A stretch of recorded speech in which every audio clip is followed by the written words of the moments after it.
खिचिया पापड बनवायचं चालू होतं, तर बाजारामध्ये मिळतात तसे अगदी छोटे छोटे खिचिया पापड बनवूया। तर हिरवा कलर एका पातेल्यामध्ये खिचीचं पीठ बाजूला घेऊन हिरवा कलर टाकून मिक्स करून घेतलं आणि दुसऱ्या पातेल्यामध्ये भगवा कलर टाकून मिक्स करून घेतलं।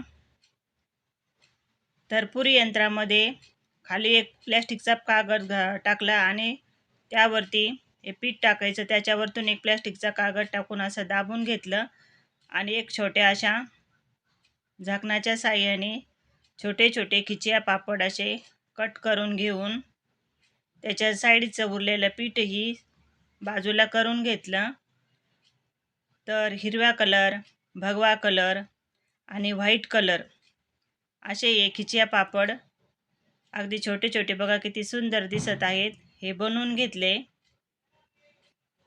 तर तुम्हाला अशी माझी साधी आणि सोपी रेसिपी जर आवडली असेल तर व्हिडिओला एक लाईक करा। तसेच चॅनलला सबस्क्राईब केले नसेल तर चॅनलला सबस्क्राईब करा। धन्यवाद।